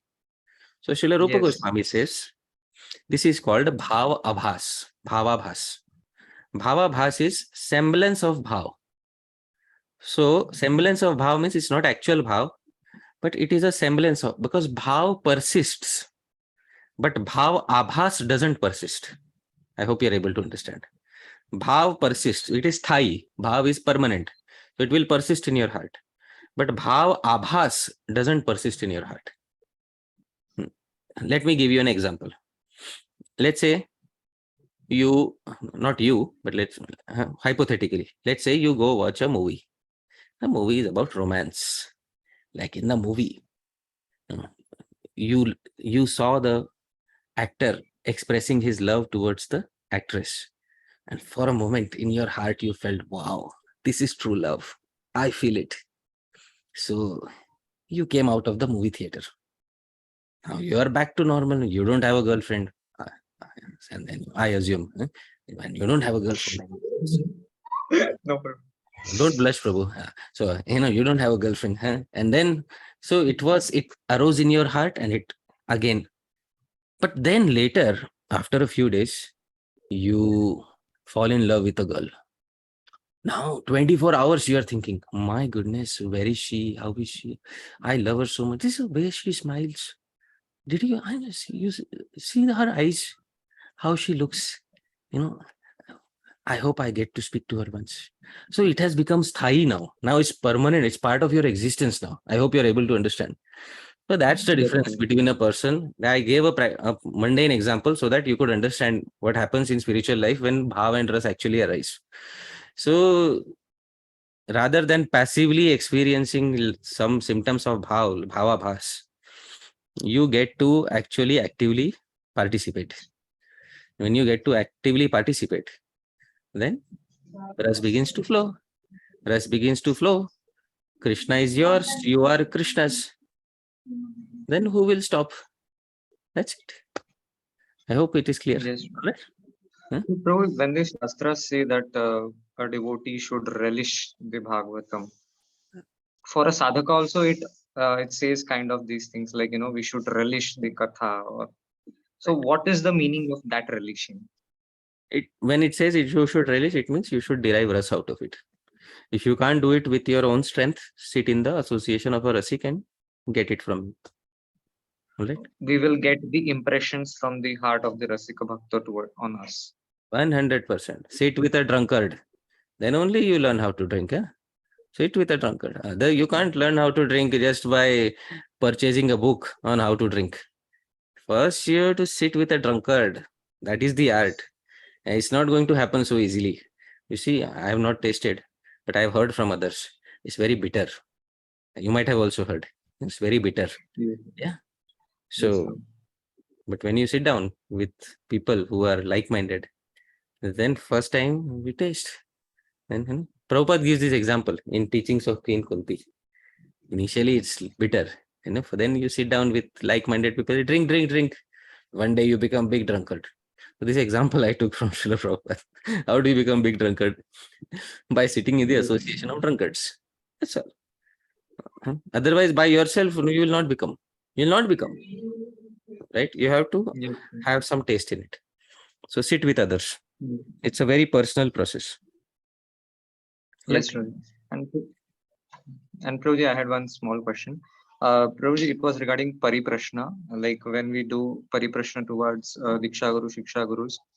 What is naturally seen is initially it was like we would go to the our Gurujanas physically and serve them and clear our doubts and be there. Now the scenario is many a times due to the ease of online communication, we may put some messages or questions to our Gurujanas. So sometimes the nature of this mode is, it seems like the disciple is demanding answers for his questions from his Gurujanas. So what should be the sadachar on the part of the disciple or a junior regarding this communications? So you're asking specifically about online queries, right? Yes, Prabhu. Yes, Prabhu. See, when a person meets his Guru, first is pranipat, pay obeisances. Pranipatena. And first is pay obeisances. Pariprashnena, ask some questions, and seva is also there. Seva is also part of this. Nowadays, what is happening is, and I often see this, that some individuals ask questions to their gurus or those whom they see as Shiksha Gurus. They just directly write a message on WhatsApp. I was reading Srimad Bhagavatam and I came across this. This is my query. Can you, thank you. Hare Krishna. That person is expected to reply. So it's like, you have turned the guru into a gardener of your own garden. Like that's what has happened basically, So your guru is now a gardener who is driving away the weeds of doubt from your garden. That is what happens. Anytime questioning machine. Yeah, like anytime answering machine is there. So first and foremost, a disciple should have the basic etiquette of asking something known as kushal. There is a tradition of asking kushal. This is seva. Kushal, asking, what is asking kushal? Asking kushal means, Hare Krishna, dear Prabhu, dear Maharaj, I hope you are doing well. I hope your health is good. I hope things are going good with you. There is some culture in asking. Not Hare Krishna, I have this query. Can you please answer? Like it's like, this is not the culture. Hare Krishna, I hope you are doing good. I hope you are keeping good health. I hope your bhajan, your seva is joyous. I understand that you may be busy, but whenever you have some time, I had a query which I request you to answer at the convenience of your time. My query is as follows. This is query. All right. After you give the query, then I would be extremely thankful to you if you could answer this query. And in case it is not possible for you to answer, then I would like to, meet you sometime personally and ask you. And if there, final paragraph, if there is anything that I can do as a service to you, please let me know. Always in your service, your servant, Hari Pārṣada Das. Good message? Yes, Shri. Right? Yes, Shri. Pranipat is there. Please accept my humble obeisances. Pariprashna, you ask kushal also. Kushal means you ask the welfare of the person. Then ask the question. Then pay obeisances. Then ask also if I can do some seva for you. That is how Vaishnavas see the letters that Jiva Goswami sent to Narottam Das Thakur, Shyamanand Pandit. There are letters of Jiva Goswami which he sent to these people. I read the letters. First and foremost, he is saying, my blessings, my pranams. I hope all of you are doing well. I hope you are keeping good health. Long time I didn't hear from you. My heart was aching.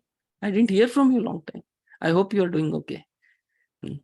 Then he will say what he wants to say.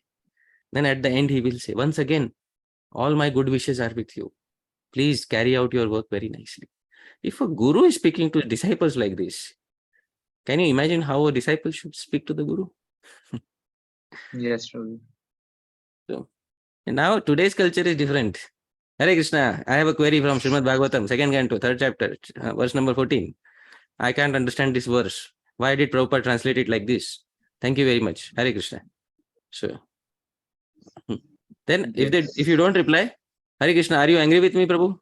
Obviously, I am angry with you. Obviously, I am angry with you. You don't know the etiquette to ask questions. Obviously, I am angry with you. Yes. So, Prabhu, when the conversations are a bit, you can say, more, what I would say the word, more frequent. So in that case, now every time we can't have such a big message, because the etiquette is also that we should keep it in a limited words. Right. So if the relationship is more informal, then, and if the messages are more frequent, then what can be done is, then compulsorily take up some seva with that person. Compulsorily do some seva for that. Now, instead of asking him every message, take up some seva permanently with that person. Rupa Goswami is going to say this. Sushrushaya bhajana vigyam in the 5th verse. He's going to say this. That if there is somebody so expert in bhajan that you're taking regular guidance from them, Sushrushaya, do some regular service. You don't need to ask permission that what service should I do this time. Do regular service to them. That you have taken up some service regularly. So then it's all relationships are dadati pratigranati. that you offer something, you accept something. It's not give and take. No, not trade. You offer something voluntarily, and without expecting anything, you get something. And that person also doesn't expect anything. So that is the good relationship amongst two Vaishnavas. So that is also Yes. very nice. But always pranipat, my obeisances. Always that culture should be there. My obeisances, my pranams. That should be. Calling other devotees a Prabhu, a Devi, or Mata. Culture should be there. Otherwise, Hare Krishna Omkar, how are you? That culture that degrades the relationship between Vaishnava. Like today, tomorrow I say, Hare Krishna Omkar, how are you? Although I know you from many years, but one thing I will always do is Hare Krishna Omkar Prabhu, how are you? That respect should be there. That respect should be there. Always. That respect should be there. That line of etiquette should never be breached. That's just because I know you from 10 years. Hey, that Omkar, he was eating in that restaurant in Vrindavan, So, not like that. Not like that. So, Hare Krishna Omkar Prabhu. Maryada. Some etiquette should be there. Chaitanya Mahaprabhu likes devotees who have Maryada, who have etiquette. Chaitanya Mahaprabhu loves those devotees. Keep that Maryada. Keep that etiquette. You will find your relationships very nice. Very nice. And break that Maryada, you will find the relationships to be spoiled. So keep the Maryada always. Especially with opposite gender. Keep Maryada. Keep the Maryada. Especially with opposite. Call them Devi. Call them Mata. So if they are mother of a child, call them Mata. If they are not mother of a child, call them Devi. Devi, Mata, call them accordingly. I hope you are able to understand. So like this, address them like that. Maintain the Maryada. Right? Yes, sir. Thank you, Prabhuji. You answered these questions, which are not actually found in the books directly. So it's just experiential, which you have experienced. They are all found in the books. They are all found in Shastra. But I didn't quote Pramanas for all of them. They are all found in Shastra. There is a Praman in Shastra that a woman should be addressed nicely. There is a Praman in Niti Shastra for that. You shouldn't address a woman without giving her honorifics. Some honorifics should be attached to the name of a woman. Some honorifics should be attached to the name of a guru. So that is important. No? Otherwise, we will lose our culture. If we lose our culture, we lose everything.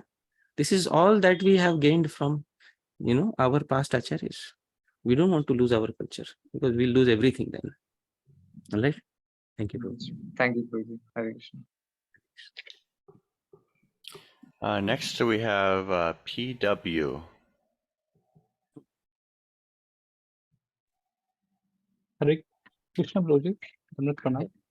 My name is Prashant. Thanks for this wonderful class, Prabhuji. I had one doubt. You were mentioning about the importance of being in association of a rustic devotee who's enjoying from, means who's taking rasa from Bhagavatam, and especially a guru whom you can personally associate and get the rasa from. So, my question is, we in ISKCON, this being predominantly a missionary organization, where the preaching aspect is a very important part, and the gurus being in a sannyas ashram, they are traveling around the world, and there is a faint chances that you end up meet your guru once a year or twice or 2 times in a means the point was you are not able to get his personal association. So Prabhuji, in that case, how to approach what you were saying in that regard then? Oh, very nice. So what Shastra says is one thing, and now we come to the reality that we are a part of an institution, and in our current day scenario is that we invented mobile phones, laptops, so that we could free up time. Unfortunately, we ended up with no time. So this is the predicament that we find ourselves in. So I thought I'll install WhatsApp and then I'll be free. And now I am thoroughly bound up. And similar may be conditioned with many devotees, because they are bound to so many commitments internationally. They are traveling here, they're traveling there, they have so many commitments, and we don't get to see our Guru even once a year sometimes. And then what do we do? And ISKCON is supposed to be a preaching organization. Our stress is on preaching. So what should we do? Shift the goalpost and say that this itself is perfection? Or should we have some other solution? Some people choose to shift the goalpost. This is perfection.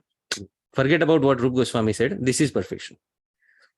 Like continuously preach. Well, that's okay. Continuously preach. But preach what? Preach exactly what? Preach whatever you know. But I know only ABC. New devotee. He just knows basics. Let's just preach that. But that doesn't negate the condition that Srila Rupa Goswami has given. Rupa Goswami has very clearly written in Bhakti Rasamrita Sindhuh. What has he said? Srimad Bhagavatamrtam asvado rasikai saha. I'm highlighting here for you. Rasikai saha is one of the 5 important limbs of bhakti, along with rasikas, asvado, relishing, arthanam, the meanings of Srimad Bhagavatam. Now, is this expendable? Is this a disposable limb of bhakti? Today I cannot achieve it, so let's dispose this limb of bhakti. It's not disposable limb of bhakti. Just because practically today is not possible. No, we can't dispose of limbs like this. So, something has to be done. Well, Diksha Guru, we can't have contact. Therefore, the Srimad Bhagavatam knew this, that there will be cases when a person will not be able to have association of his Guru. And therefore, the Srimad Bhagavatam says that you should honestly and openly take association from multiple Vaishnavas. Where does the Srimad Bhagavatam say this? In the 11th canto. Now I'm giving you a praman. I'm giving you a weapon, Prabhu. So please store this weapon with you. All right. So there is a praman in Srimad Bhagavatam. So this is 11th canto, 9th chapter, verse number 31. Nahi ekasmat guror jnanam susthiram syat supushkalam. Brahma etad advitiyam vaigiyate bahudarshivi. So Prashant Prabhu, your name is Prashant Prabhu. So Prabhu, can you please read the translation yourself? Please read the translation. Yes, Rupa. Although the absolute truth is one without a second, the sages have described him in many different ways. Therefore, one may not be able to acquire very firm or complete knowledge from one spiritual master. How? One may not be able to acquire very firm or complete knowledge from one spiritual master. What is the Srimad Bhagavatam trying to tell us? The Srimad Bhagavatam is trying to tell us that we should have multiple gurus. So if I would have made that statement, like if I say in the class, you can't acquire very firm knowledge from one guru, it will be a disaster for me. Hari Pārṣada said that one guru can't fulfill all your requirements. But now I am quoting a praman, I am quoting a proof that Srimad Bhagavatam says that one spiritual master may be utterly incapable of satisfying all your needs for realization and knowledge. So therefore, one must have multiple spiritual masters. Of course, they may not be your Diksha Guru, because Diksha Guru is only one. But Shiksha Gurus can be as many as you wish to have, as long as you are not fully satiated in your quest for Krishna Bhakti. Now, how does it sound, Prashant Prabhu? Tell me.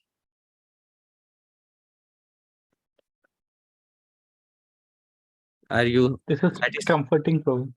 Oh, very comforting. Very nice. So Diksha Guru comes once or twice a year, and your allegiance is to the Diksha Guru, and you give all the respects. And then you have multiple Shiksha Gurus. And thankfully, the GBC also supports this. The GBC says, well, you can have any number of Shiksha Gurus. So the answer is in line with the GBC. So hence it is proved that you can have as many Shiksha Gurus as you want. As recommended, not only allowed. but as recommended by the Srimad Bhagavatam. So that is the answer to your query, Prabhu. I hope it satisfies you. Next we have Saurabha. Oh, are you not done, PW? I'm sorry, Prashant Prabhu. Yes. Yes, Prabhu.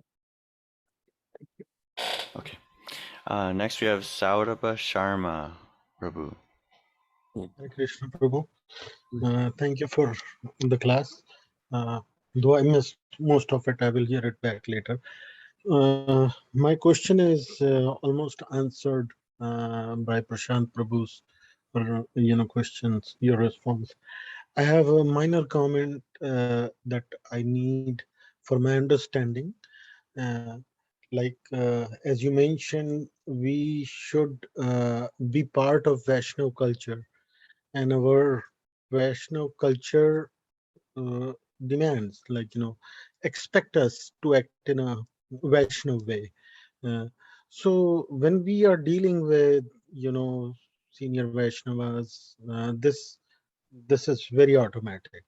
We will pay attention to everything, not limited to just Matajis and Devis, but how should be our dealings with small kids or people, in general?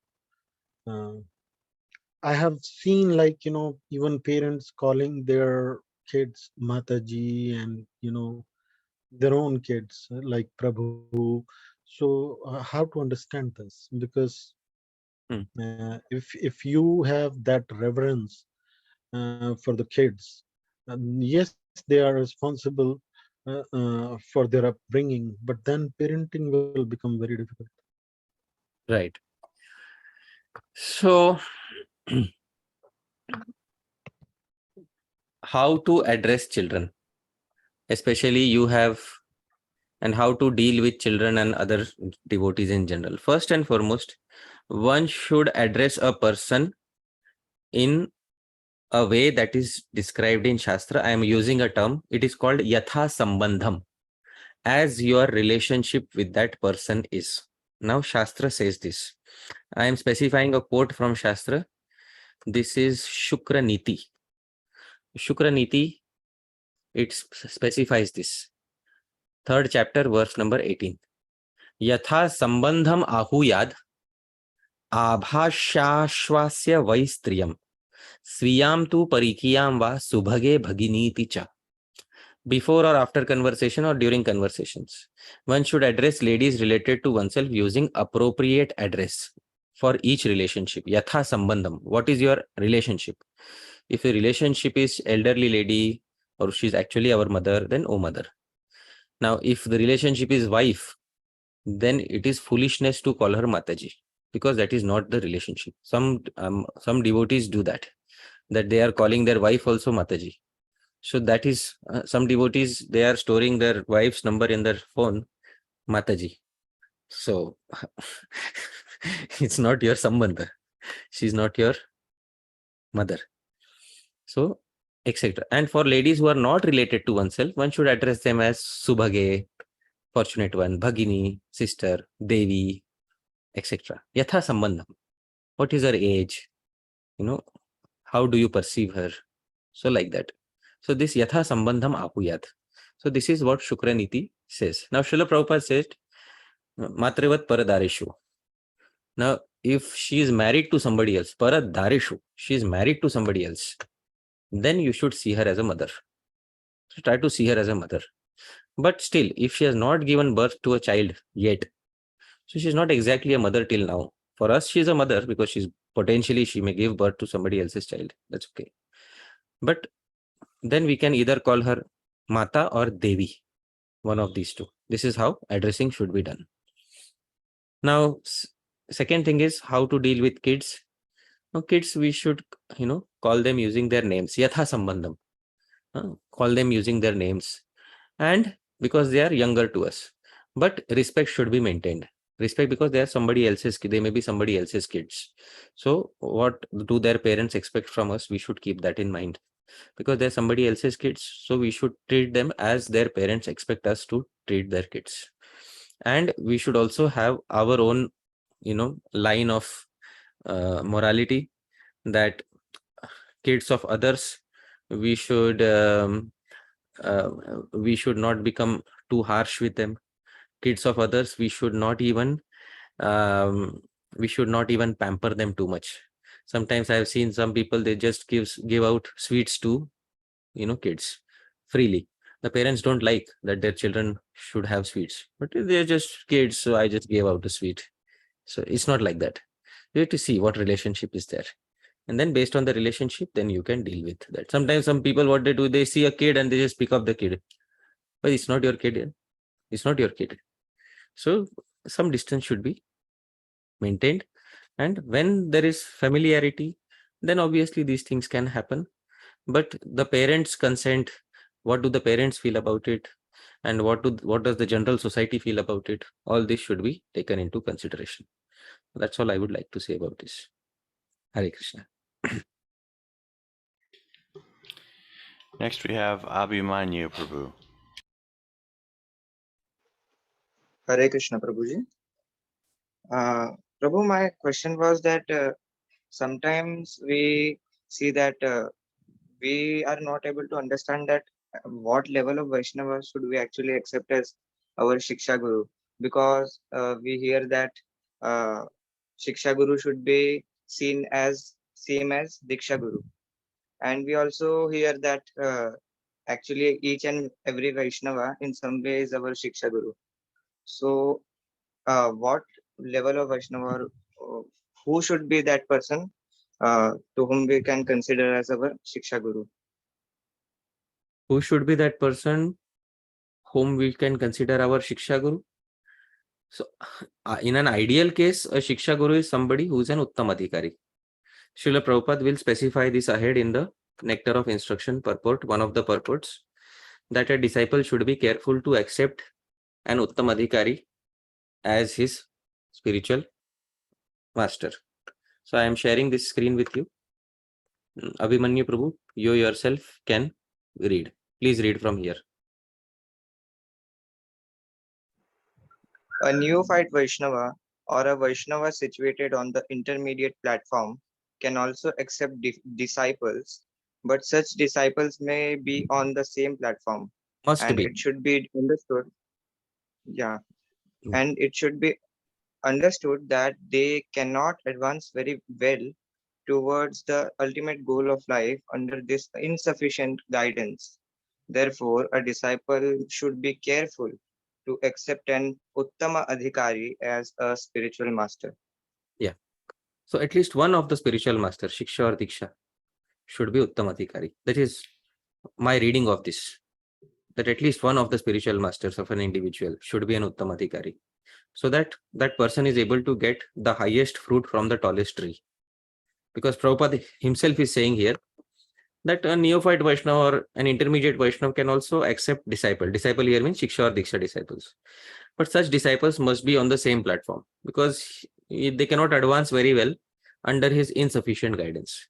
Therefore, a disciple should be careful, very careful, to accept an Uttam Adhikari. I read this as accept at least one Uttam Adhikari as one of his either Shiksha Guru or Diksha Guru. So this is the answer to your query. Thank you, Prabhuji. Hare Krishna. All right. Okay, it looks like that's all the questions. So let's give a warm Hare Krishna and thank you to Hari Pārṣada Prabhu. Thank you so much, Prabhu. I'm very thankful to everyone who kindly allowed me to perform this service of speaking something from Srila Rupa Goswami. Otherwise, I would be blabbering to my own self. Now I can speak to many other devotees. So it is the kindness of all of you who were present here today who allowed me to speak my mind. So thank you very much once again. Thank you so much, Dhāmeśvara, Mahāprabhu, Prabhu, for kindly organizing these Zoom sessions. I am very grateful that you kindly organize and you're personally present every time. Thank you so much, Prabhu. Thank you very much, Hari Pārṣada Prabhu. Hare Krishna. Thank you, Hare Krishna. Thank Hare you. Krishna. Hare Krishna. Thank you so much, Hare Prabhuji. Krishna. Krishna, Then- Hari Pārṣada Prabhu ki jai. Srila Prabhupada ki jai. Hare Krishna, Prabhuji. Hare Krishna. Hare Krishna, Danvat Pranam, Prabhuji. I got one doubt. Can I ask now? And well, now everyone is leaving, so I think it's goodbye time. Maybe you can ask personally. You have my contact, right? Do you have my contact? Yeah, in the group. Yeah. I have So number also. yeah. So you can send it in the group, or you can send it personally, Prabhu. Thank you so much, Prabhuji. Hare Krishna. Okay, thank you. Hare Krishna.